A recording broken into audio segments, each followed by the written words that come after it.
Welcome to the Poisoner's Cabinet. I'm Sinead. And I'm New. And this is your weekly podcast exploring the lives of the great poisoners and macabre murders from across the centuries and creating curious cocktails inspired by the tales that we tell.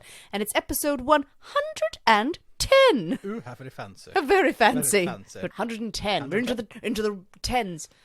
Yes. Yay. It's the roaring 20s, isn't it? And Yes. then the 10s are they're just happened. They're very unexciting. Yes, people wore trousers, and that was it.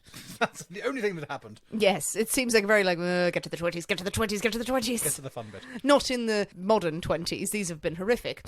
I mean, in the 10s, there was a massive world war. Yes, that did put a downer on That things. generally put a downer on things, so no wonder Yes. they were waiting for the roaring 20s. They were all wearing trousers Yeah. to prepare for war. So I said 20s, I think 1920s. I think Flappers so and too. Charlestons and all that sort of shenanigans. You know what? There could be flappers and Charleston dancing people if you would just get the bloody hell on with it, Nick. Set an example. Out on the street with you, dancing the Charleston every morning. Well- Not at night. I want them at 7 a.m. Maybe that will be one of our new Patreon videos. You never know. Yes, this week we did launch our new Patreon video series. Very exciting. We finally got Nick in front of the camera, and for the Patreon subscribers, we are releasing regular videos of Nick talking about cocktails and doing cocktail demos. And potentially doing dances as well. Yes, we will take requests. This is going to get madder and madder. If you do subscribe and watch them, it's a great time to do so because Nick just goes insane. He goes insane in it because he's just been drinking. Drinking. Episode 4, I haven't got a fucking clue what I'm doing. Booze going everywhere. But how are you, Nick, otherwise? Yeah, exactly. Any poisonings this week? No. No, That's you had to think about it. Well, it's a serious question that requires a serious contemplation. You cannot just answer that off the cuff. We've done it for 109 episodes. And every week I consider my answer. And this week, no. I don't have to think about it, Nick. Well, I you can just should say think no. about it more. What have I accidentally done? Yeah.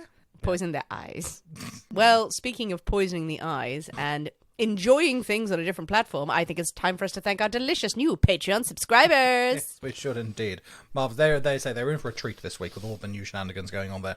Thank you so much to Liz Wallace. And to Charlie Cook. Both in for a treat this week. Wonderful people messaged us as well about, I'm going to join. And we are glad that you did and that you were enjoying the loveliness of Patreon. You've made pre-cocktail cocktails today, though. Always make pre-cocktails. You went fancy today, actually. You probably sensed that I was I having did, because you came in having a slight crisis. So I felt fancy cocktails were needed. And not just shouting at you, make your own fucking gin and tonic, as is my usual want. It is very much appreciated. This is how Nick shows love. He doesn't say it with words or hugs. No. None of that. And maybe a tap on the shoulder occasionally. But he'll just come up with a nicer cocktail than normal. And I'm like, that's the sweetest thing he's ever done. Absolutely. You there are made levels of affection in cocktail form, depending on the effort required to make them. Yes. Gin and tonic, you're all right. I mean, Glass of water. Glass of water. Oh, that's just like, I want nothing to do with you.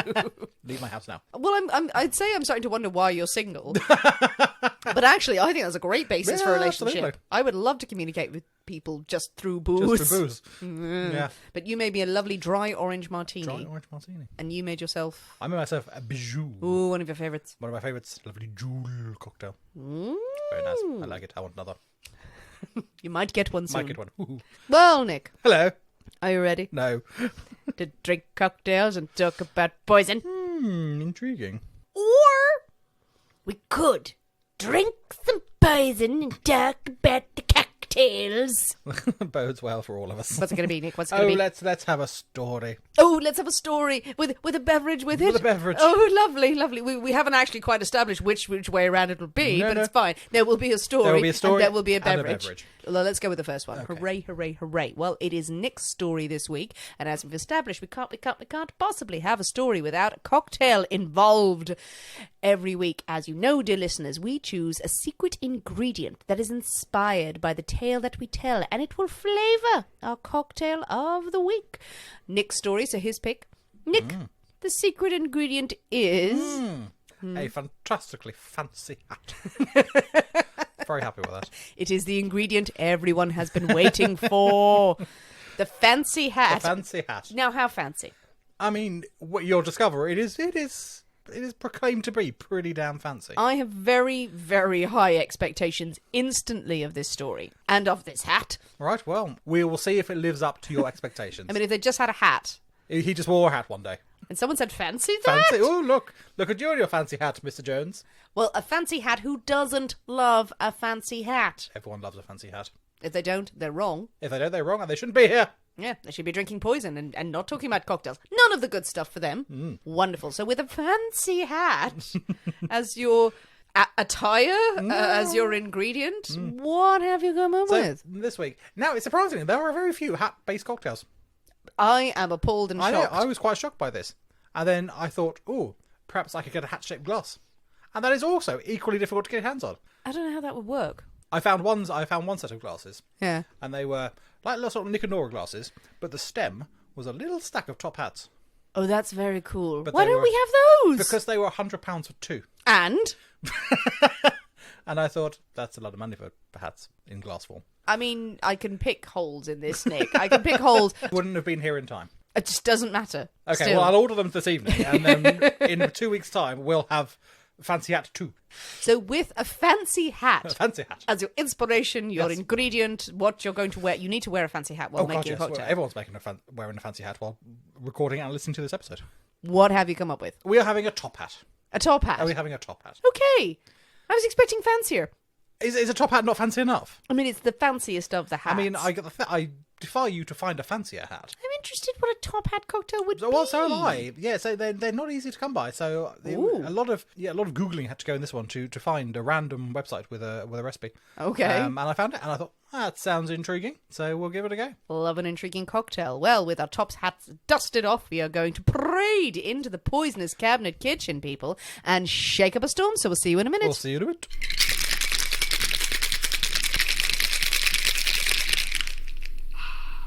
And we're back. Hello. So, Nick, ooh, what a little delight we have in our glass here. It's an amber colour, which is always good, but I detect a hint of fizz to Hint it. of visitiness. I could hear a hint of Yeah, fizz. but also, yes, you heard the bottle opening earlier. I did. So, Yeah, so I'm thinking there's fizz in this. yeah, maybe. But it's an interesting colour for a fizz cocktail. I've usually you sort of associate it with like lemon and gin or something like that. But interesting. Well, maybe I've said all the right things there. I don't know. Top hat cocktail sticks, pierced a piece of lemon. A piece of lemon, yes. It's just a bit of lemon skin. The oils have been espressed across the cocktail. Lovely lemony oil along the surface. I think you'll find.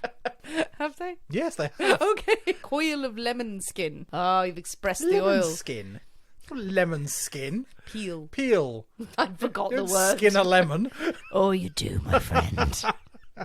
When you've been out in the wild as long as I have, you can skin a lemon in 6 seconds.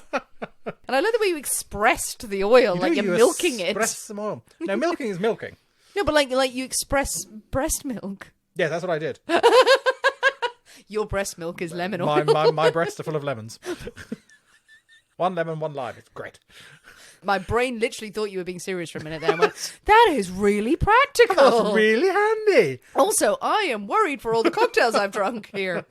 Marvellous. A top hat. Now, I have high hopes for such a fancy hatted beverage. All right, let's dive in and give it a go. Okay. Merry Christmas. Merry Christmas. Oh my. The bubbles tickle my nose. Ooh, that's quite nice. That is nice. Oh, I'm smiling. I don't know why. Makes a change.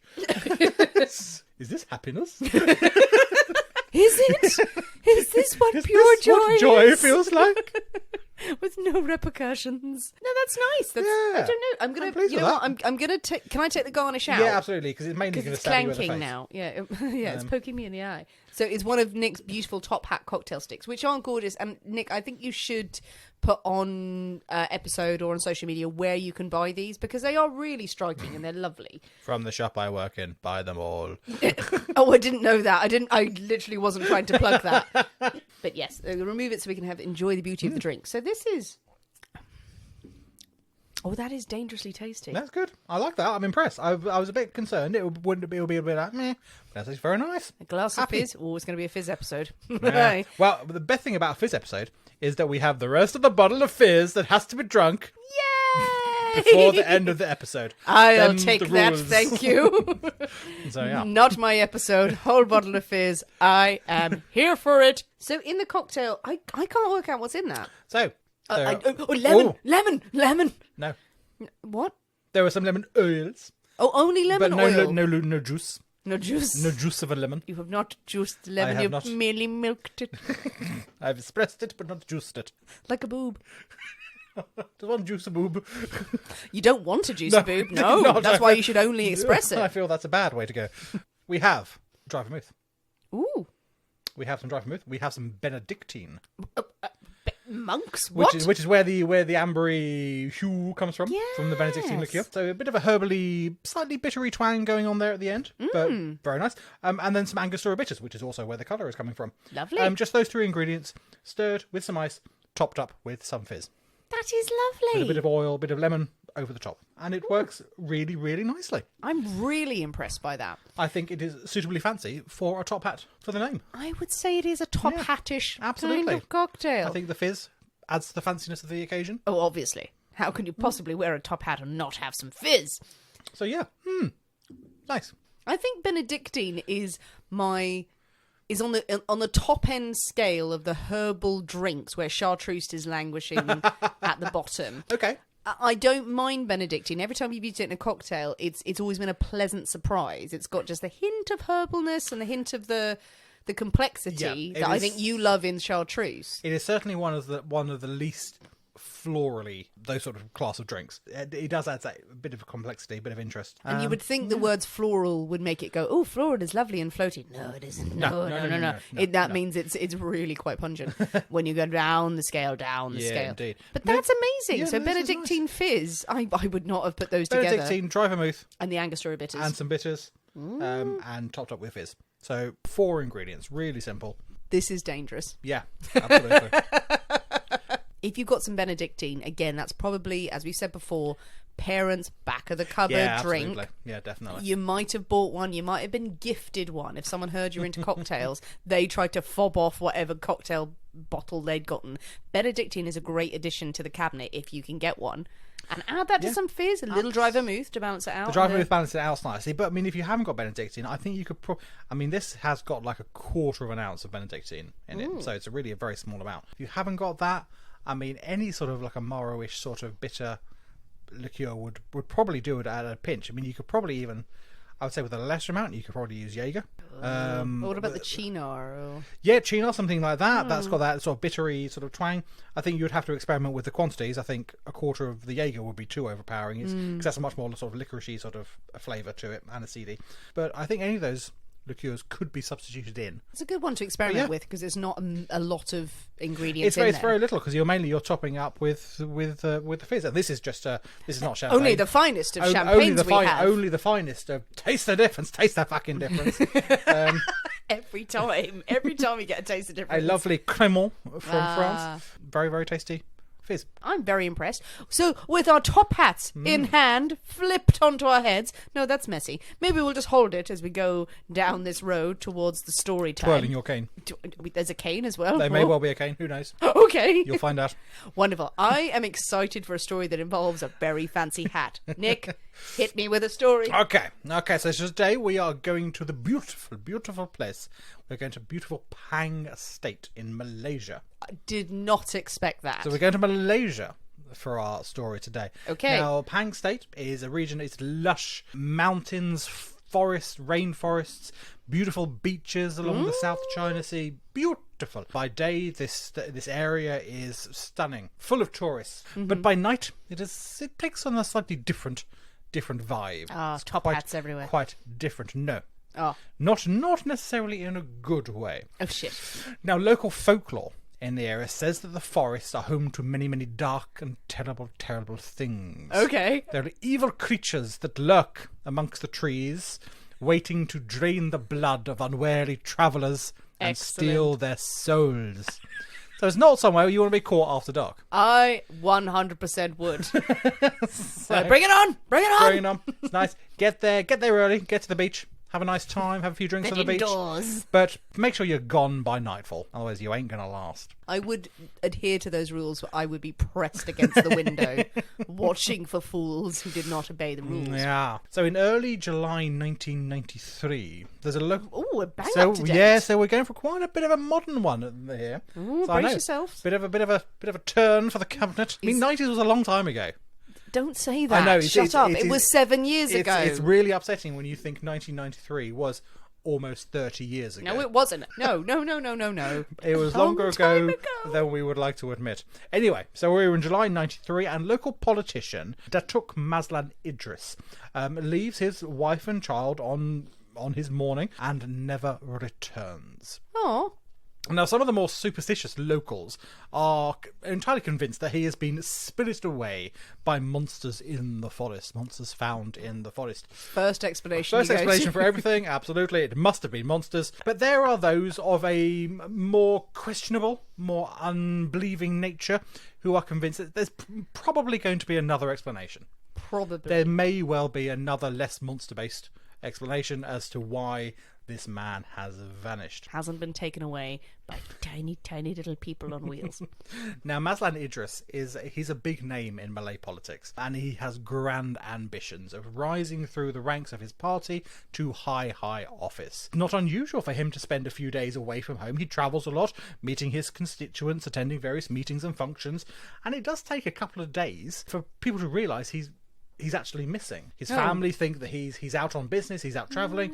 Yeah, his staff in his office think that he's at home with his family. And it's not until he starts missing some really quite important meetings that they think, no, something is wrong here. Communication is had, and he's actually declared officially missing. Ooh. Oh, back in the 90s, it was a barren time for communication. Not entirely unsurprising that it's taken a few days. But his unexplained disappearance soon becomes front page news. As I say, he's a relatively famous up-and-coming man. So, and even more so once the police discover that the missing politician has withdrawn 300,000 ringgit from his bank accounts at several branches in Kuala Lumpur. Now, this is about the equivalent of $70,000 at the time. So, a substantial sum of money. Some in the press speculate that the politician was probably off on a bender somewhere. He was maybe had some secrets. When a politician goes missing, your first thought is, I had a secret family. Yeah. Secret family has been caught in some sort of sex scandal. And then it comes to light that he's emptied his bank accounts. Drugs, some dodgy thing going on there. He's been dressed up in a corset, in a club, being spanked, and is taking a load of cocaine. I mean, he sounds great. I don't think that was what happened. No, but that's exactly what a lot of the press sort of write these really salacious stories about what they think has happened to this man. But as the weeks go on, there is still no trace of the missing man. His family and colleagues start to get more and more really worried. Until now, they've thought, oh, he's going to turn up. He's been out somewhere. He's been having it off with someone, but he'll rock up eventually. Like the fact that that's his press conference, all of his stuff. He's on a bender, he's having it off, he's doing stuff. He'll turn up. He'll just turn up. Now, the longer he doesn't turn up, the more sort of rural superstition starts to kick in. He's from a relatively isolated constituency. A lot of the people who live near him are very traditional and have these very strong beliefs in this sort of more superstitious nature. And these beliefs get louder and louder and louder each day. Okay. Eventually, they get a break in the case. But it seems it's from a rather unlikely source. Now, the two police officers are out on a routine patrol, and they happen across a man completely off his face on drugs. Nice. Completely blitzed off his tits he is. Now, this is not something they take particularly lightly in Malaysia. They're not too hot on the drugs. Not so much. No. There's a lot of death involved with that. Yeah, absolutely. And so they take him into the station. But I like your phrase blitzed off his tits. He was on blitzed drugs. off his tits. I don't know particularly what variety of drugs he was on. He was absolutely off his nut on codeine.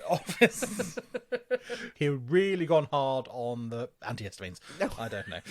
This man who they now have in custody, this is not the missing politician. No. It is 23-year-old Jarami Hussain. Okay. Now, the police arrest this young man and take him to the station for questioning. Now, at this point, he is only really facing the prospect of jail time for all the drugs that he has on. Here, there is no connection with this missing politician. But before he could sober up, he ends up implicating himself in far more serious goings-on. At first, his statement is entirely rambling and incoherent. Who's been stealing your thoughts? But the police are able to pick up some crucial pieces of information from his ramblings. The most important one being a name, Maslan Idris. And so they recognise this name. They think, oh, this is a missing person. This is an important man. So what does he know about this missing man? Always trust the ramblings Always of a drugged up lunatic. Absolutely. Absolutely. Now, but as his sort of verbal diarrhea continues, it appears that Drummy is confessing to being involved in the disappearance of the missing politician. Ooh. Now, he is quizzed for more and more information over the following hours, and he reveals a bizarre tale of clandestine deals and magic rituals. I really hope one officer was in the station going, oh, excellent, get me some tea, he is going to spill it. Oh, I am here for this, Nick, I am settling in, I am here for some magical stories. Good. Now, during Drami's interrogation, he mentions another name that pricks the ears of the police, the name of Mona Fandey, apparently the drug-addled man's employer. So Drami reveals that she owns a house in the jungle, and if the police were to go, they would find all sorts of evidence supporting his claims of all sort of magical shenanigans goings on. And so on the 22nd of July, officers find themselves driving deep into the mountains in the west of Pang province, searching for this house. Now, in particular, they have been told to head to a dilapidated storeroom at the back of the house. Now, this will be of particular interest, they have been told. And sure enough, it is exactly as he said. They come across this dilapidated, half-built bungalow in the middle of nowhere. And as described, there's a little dingy brick-built outbuilding. Inside, they find a patch of freshly laid concrete in the centre of the floor. It's never a good sign. Which is never a good sign, absolutely never a good sign. Now, as the police search the whole property, a team arrive and they're using hammers and picks. They chip their way through the new floor. As soon as they hit bare earth, an overwhelming stench rises up through the cracks, and they begin to unearth the decomposing body parts of Maslan Idris. He had been decapitated and then hacked into 18 pieces. It's very precise. It's very precise. Absolutely. 18. Why? Oh, God. No. No, indeed. No, it sounds very unpleasant. Now, following Drami's claims that the property was owned by his employer, Mona Fandey, police started to track this woman down. Now, Mona Fandey was in fact a name that was known to many of the officers. In fact, she was well known throughout Malaysia, but not for any criminals goings-on. Oh, no. Mona was something of a socialite. She was a rather glamorous ex-pop star in the country. Now, her star had slightly faded over the years, and she was very much now a sort of, oh, I wonder what happened to her sort of character. I think we're about to find out. She was now very much in the sort of, oh, I wonder what happened to her sort of category of celebrity. A very Gloria Swanson. Very kind well of indeed. She's got a turban. But now, I mean, how on earth could she be involved in any of these sorts of really horrendous goings-on? Yeah. With dead people buried in sheds and things. Now, in the mid-80s, she had self-released an album called Diana 1. Was the name of her album. What now? It was called Diana 1. Who's she channeling for Diana? Is I that Diana know. Ross or Diana Princess of Wales? Princess of Wales could well be. I'm going to go with Diana Ross, probably. Potentially, I don't know. You went for Diana Princess of Wales. I really did, yeah, absolutely. Now, she has one big hit at the time, and then spends the rest of her life sort of living off that one sort of moment of fame. Wow. Anything she had done since then failed miserably. So one-hit wonder. One-hit wonder completely. But she had really managed to stretch out a career off this one song in the mid-80s. We must look it up. That she was still a relatively known character by the early 90s. Now, as the police take a closer look into her recent comings and goings, they found that Mona and her husband, Effendi Abdul Rahman, just so happened to be in Kuala Lumpur on the days when the withdrawals from the missing man's account had happened. So as you remember, he'd taken over $70,000 out of his bank account. Money. They were able to find out when and where this money had been withdrawn, and it sort of coincided with Mona and her husband's visits to Kuala Lumpur. I'd say this is, that's intriguing. I think it's less intriguing if you just found his body on your property. That is also a connection. There's a connection there. They also find out that on the very same day of these withdrawals, Mona and her husband had brought a brand new Mercedes, as well as clothes and jewelries, and she had even scheduled a facelift so that this ex-pop star could return to her glory days. Yes. 100% yes. Awful, awful woman. Whatever has happened here, I don't condone it, but I do condone the minute you get some money, I am getting a frickin' facelift. I am going out and I want people to see the splendor of my face. Absolutely. I want to say, everyone needs to see me, early 80s. Yes, absolutely. Yeah. None of the other stuff, but still. What connection does she actually have to this dead politician? Well, yeah, this is. I mean, oh my god, this is so good. Yeah, these are the two very disparate people going on here that are connected by a house in the jungle. Both well-known people. Someone's ended up in the ground. Yeah, how does this happen? And the police dig into her past and dig into her life to try and find. And the more they dig, the more surprised and terrified they become. Now, it seems that after the pop star's money starts to dry up, Mona needs a new way to make an income. She's become used to a very particular lifestyle in her pop star ways. The finest of hotels, the loveliest of clothes, the fanciest of cars and things like that. But that money doesn't last forever for one hit. Yeah. But she's become very accustomed to that way of living.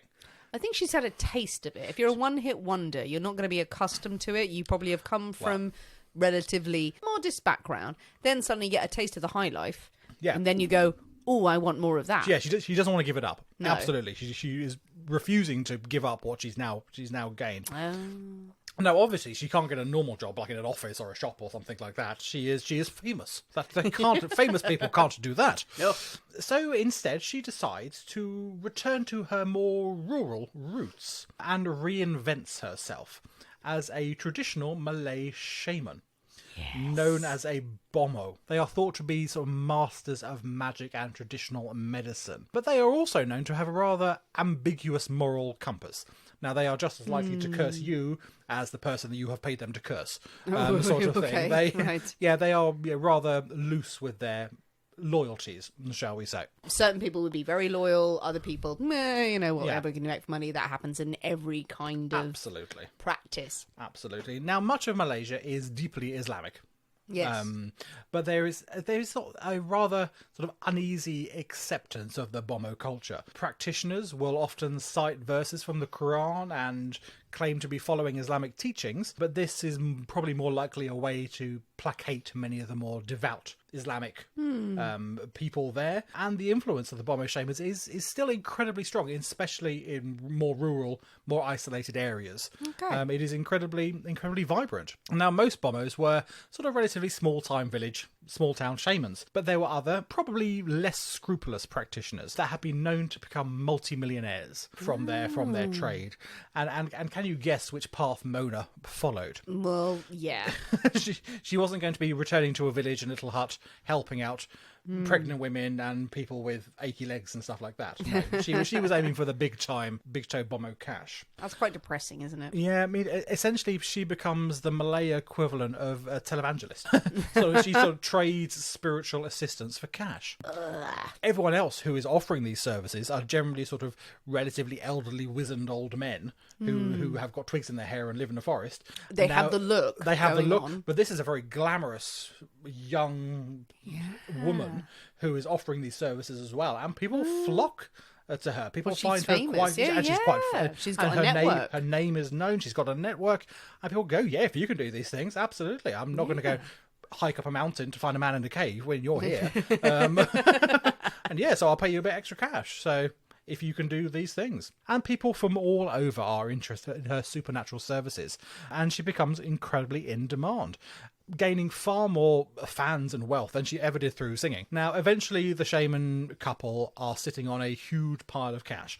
They have luxury Kuala Lumpur mansions, multiple second homes, fancy cars, and influence running really into the high levels of Malay society. Now, somewhere along the way, they decide to expand their operation by hiring in some help. Conducting all these rituals, you need help organising, tidying, all this sort of stuff. It's a lot of admin. A lot of admin going on, a lot of cleaning and all this sort of stuff. You've done a Yes. ritual, you need to sweep out before the next person arrives. Now, in comes Jurami Hussain, a witch doctor's assistant. Was that his CV title? He's farming that around, going, I have worked in bars, I'm very happy to work as a team, I'm a witch doctor's assistant. No, I think that's his new title once he starts working with Mona. How do you interview for that job? I don't want that job. Almost like an apprenticeship type deal going It's on the there. closest that we have to wizard's assistant. Who likes the crack? Figuratively and literally. Well, indeed. Now, while she is touting for business, Mona even claims to have provided members of Malaysia's ruling party with talismans that had made their political careers, and people well believed it. Visiting your local bomo is an incredibly common thing, especially amongst the older generation, older politicians, and in fact, so much so that in 2011. The government of Malaysia had to issue a statement advising state employers not to visit a witch doctor for advice on government matters. And that was 2011. So this is an incredibly recent thing, and people were still doing it at that point. I like that energy. I don't want to sound too woke on this, but I kind of wish some people would issue that sort of thing in a lot of the Western countries. Let's not be quoting the Bible on various things. It is not clear that which one approached the other first, but we do know that Mona Fandey and Mazlan Idris arrive at an agreement at some point that she is to provide him with a pair of talismans to help his political career, to help him gain influence. One of these is a cane. A magic cane. You said there would be a cane. You said a magic cane? A magic... Oh, it's a talisman. It's a good luck charm. Lovely. Yeah, absolutely. It's imbued with power to help him achieve what he wants. The other is a songkok, a traditional hat. Now, this is supposedly worn by the former Prime Minister of Indonesia. Okay. So, a magic hat that is going to help him eventually become Prime Minister of Malaysia. He has his magic stick. He has his magic hat. He's going to be king of the world. Is this the fancy hat? It's a magic hat. How more fancy do you want than a fucking magic hat?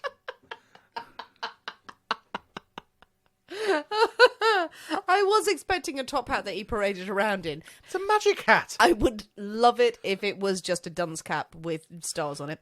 I would also love it if it was a top hat. I just sort of feel like maybe it's a baseball cap with a magic, like, oh, it's magic written on it. I find your disbelief concerning. Hey, baseball caps were the style at the time in the 90s, my baseball friend. cap.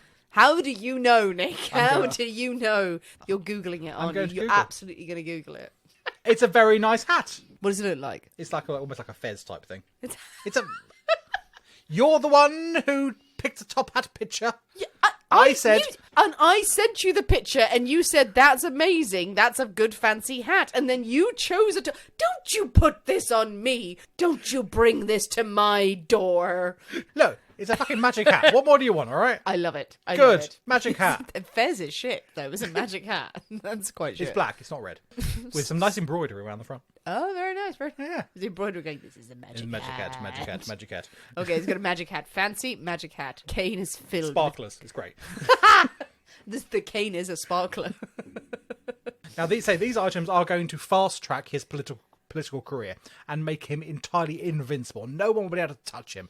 No competitors, no opposite candidates will be able to compete with him at all. I mean, how can anyone compete with a fancy hat? So Mazlan had incredibly high ambitions, and he is willing to do whatever it takes to make sure that happens. But what does Mona Fandey want in return for a magic stick and a fancy hat? Not too much. A little token gesture. Okay. A little token 2.5 million ringgit. $600,000. It's a bargain for a magic hat.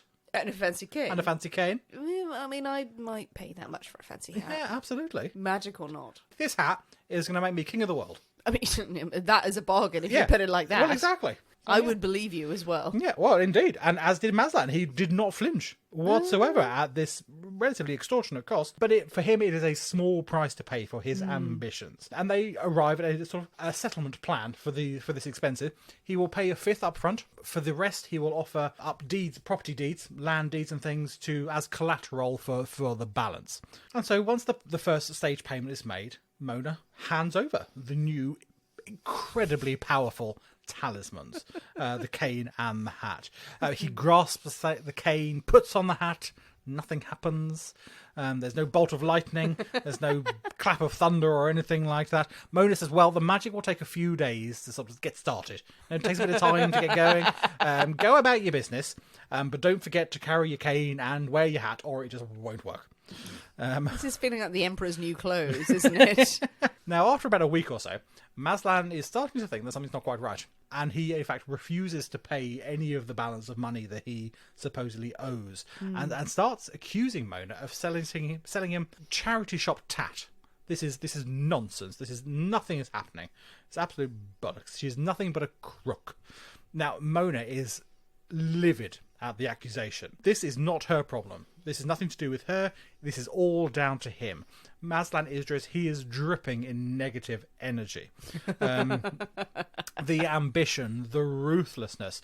How could he expect to become Prime Minister with all those bad vibes hanging around and floating around him? But despite his unforgivable rudeness, she was, of course, still willing to help. She's such a good She's person. a good person. She is a kind person. She's said she will help. She will help. What he needs is a good old-fashioned cleansing ritual. You need to get rid of all that negative energy, and then the power of the talismans would start to shine through, and he would achieve everything he ever wanted.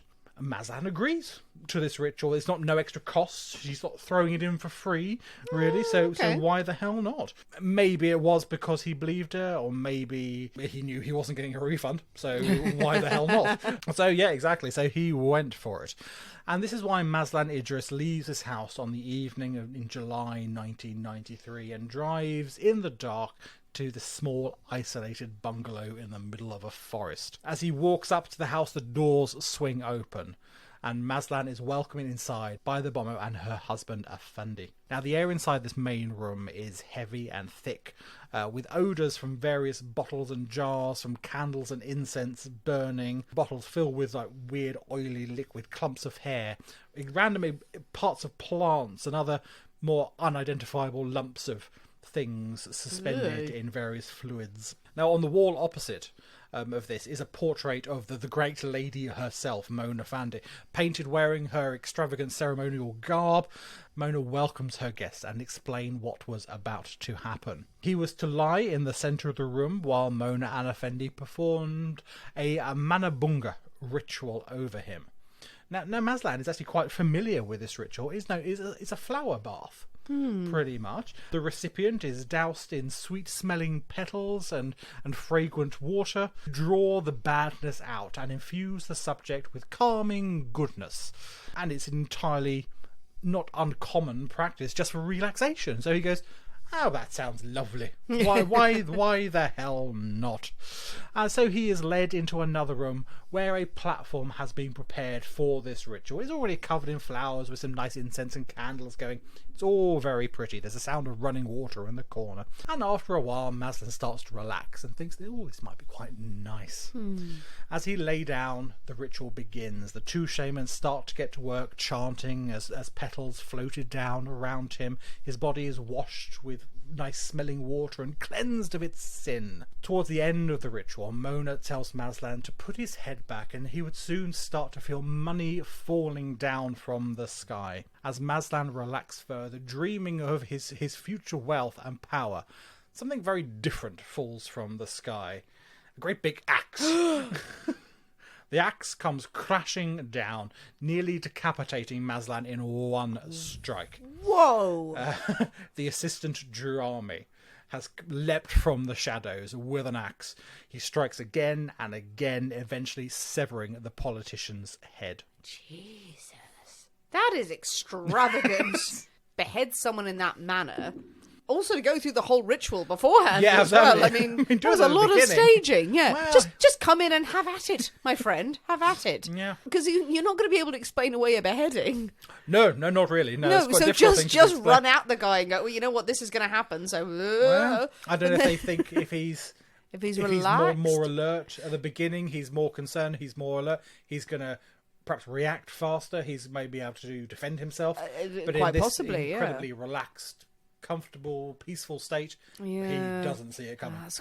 That's a dark way of thinking. You can understand it. You're like, yeah. Wow. Okay.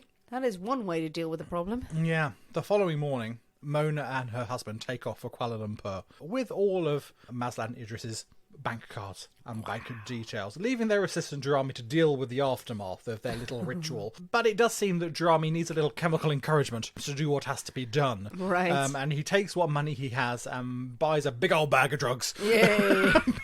And he sets to hacking Maslan Idris's body into multiple pieces, jumping the bits in the pit in the outhouse along with his bloody clothes, the axe and various knives and things he had used in the process. Now, we do not know what happened between Jarami completing his grisly task and being picked up by the police about a month later or so. Cause More drugs. Yeah, well, exactly. But just say, judging by the state of him, there was a huge amount of drugs involved. But also, that is a horrific thing to have to do. Absolutely. God, yeah, absolutely. So you'd think that is, you are trying to quell that with drugs for the next month. Yeah, this is a man deeply traumatised by the things he has done. He is off his face. And it's only because the police have sort of seen him wandering in the street that he's been picked up at this point. But he's obviously been trying to forget the horrors that he has taken part in. Now, at the time Jarami has been picked up on this drug offence, his two employers have no idea that he's been taken in at all. And they are having a grand time. But it doesn't take too long to track down the shamans to their Kuala Lumpur mansion, where they are arrested. It'll be another year before the trial gets underway. But in the meantime, the press have an absolute field day with the story of this really glamorous ex-pop star shaman and the horrific ritual murder that she has apparently orchestrated or certainly been involved in some way. Mona loves the attention. Absolutely relishes it, as if she is reliving her glory days. She's always smiling and waving at the camera. She gives interviews wherever she can at the drop of a hat. She has a much bigger audience now than she ever has done before, and she is going to make the most out of it. On one occasion in the court, she offers to sing for the judge. Oh. So, offers a little rendition of her pop star glory days. I mean, in the courtroom. Wow. Oh, I'm cringing into myself there. That's slightly worse than when people sing when they accept an award. You know, when people sort of sing their award acceptance speech.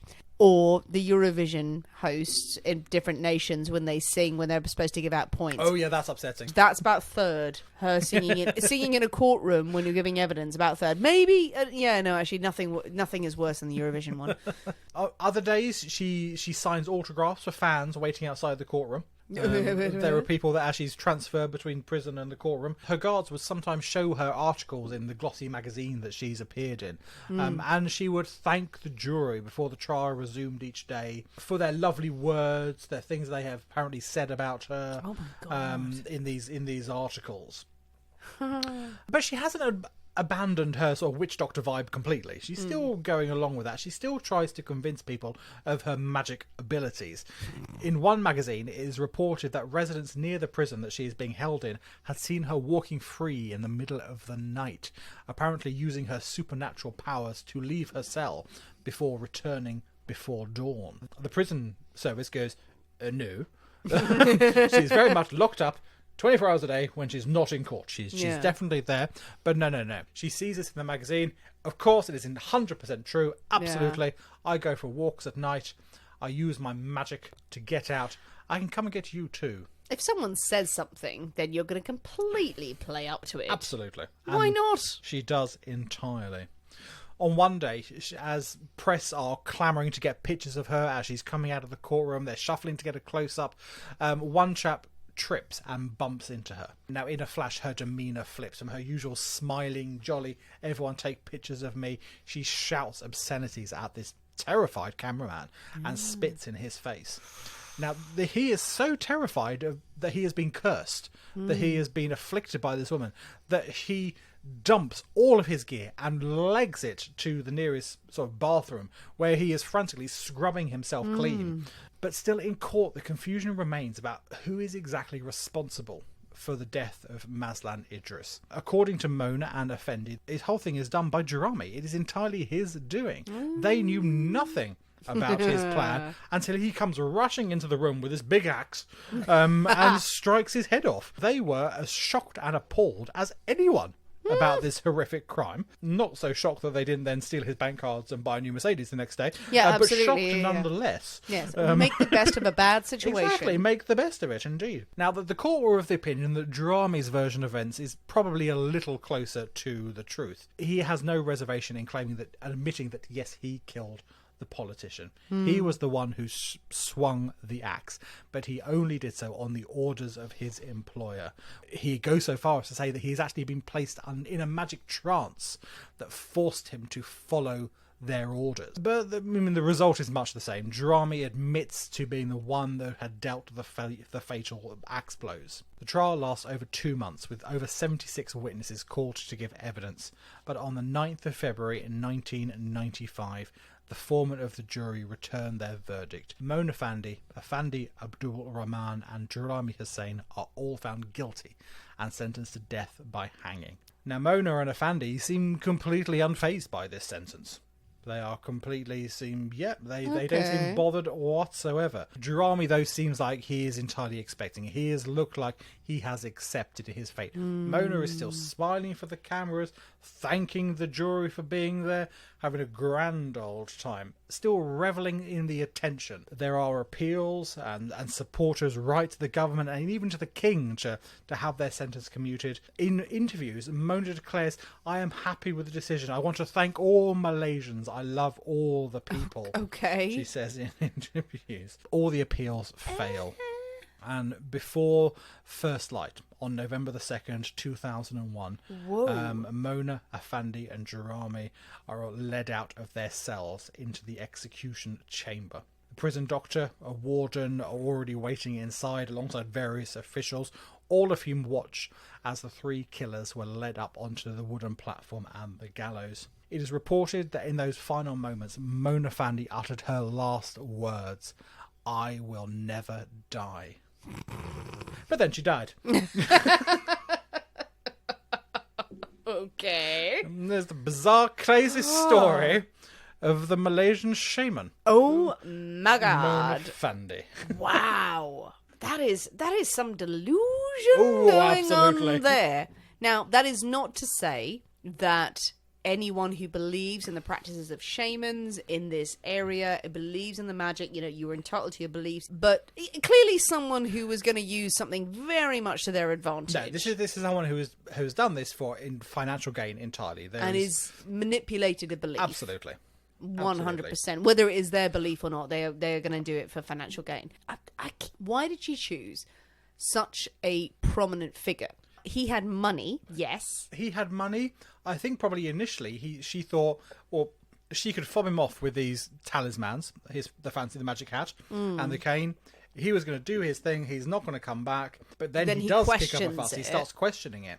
And if news gets out that she has provided dodgy talismans, she's not going to get any new business. No. So she needs to silence the man one way or the other. I mean, it seems an extreme way of going. Exactly. It is insane that it just is. It beggars belief that it's so stupid that you would choose someone that famous and then kill them. You would murder someone that famous and think no one will come looking for them. This is fine, but clearly plays to the mental delusion that she's under. Well, absolutely. I'm untouchable. Absolutely. I'm absolutely untouchable. And I'm going to kill this person. Have someone kill him. And then just lord it in front of the cameras like, no, absolutely fine. This wasn't me at all. Yeah, absolutely. Oh my God. So, and I will never die. I will never, yeah. That's weird. I will never die, just as she drops. And very much did die. Yeah. But, you say that, we're still talking about her now. Yeah. And we'll probably be talking about her in another 50 years. So, isn't that the ultimate what they want? Yeah. Is it? Yeah, infamy. She's infamy indeed. So, yeah, we're talking about her. Numerous other podcasts have spoken about her. There are documentaries made about her. There's a Malaysian film made about her. Oh, really? So, yeah, she is still famous. Oh, good Lord. Sort of 20 years after her death. Well, that's it. She's still famous. And that's exactly what she wants. She achieved her dream. Well, indeed she did. Okay, well, what do you think, people? It's a modern case. We don't do a lot of modern cases on the main episode, but this one was a doozy. Absolutely delicious. love it. Had a bit of magic in there. Had foreign climates that we don't normally go to. Oh, love it. And good characters. And fabulous hats. And fancy hats. Well, what's not to love? I do love the energy of just take this fancy hat and cane and parade up and down the street. And you'll be Prime Minister of Malaysia. I got to think about what he was doing in that month before it didn't really kick in, where he realised that that something was I've been done. Yeah, I've been had here. Whirling that cane. Yeah, thinking I am going to be king of the fucking world. Doffing the hat to all, pointing at it, going, you see the hat? Yeah? Yeah? You're still not king or prime minister or anything that you keep shouting at me because I'm a man in the street. I can't do anything for you. That is great. Just give him a top hat and a cane and you feel like a king. Well, you do. You feel powerful. You feel powerful. Good accessories make the outfit. Absolutely. It's that self-confidence it gives you. What do you think, people, of the story? Do you know the story? Do you know more elements of it? Have you seen the films, the documentaries? Do you want to weigh in with thoughts and theories about what happened here? Are there any other theories? Or do you want to weigh in on what the hell goes in through someone's mind in these situations? Do you think that if you release a pop song and you're a one-hit wonder, you intrinsically become evil?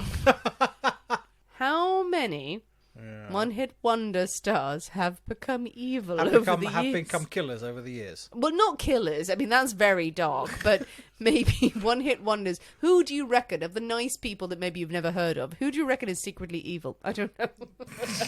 Okay. But how many of them have a fancy hat? Exactly. Tell us your thoughts. Tell us your suggestions. Write in the comments of any of the social media posts that you follow on the Poisonous Cabinet. But most importantly, you must mix up a top hat. Indeed, it's entirely delightful. Very pleasant. But yeah, the rest will be out on Friday. So yeah, do give it a go. Let us know what you think. Picture it with your fancies of hats. Keep sending us pictures of all of the cocktails you're enjoying. We love to see them. Keep sending us suggestions of stories that we can follow. And come and join us on Patreon. And send us suggestions of more content that we can cover for you. More things on Patreon. More things on YouTube. We have a YouTube channel where we put all of our main episodes.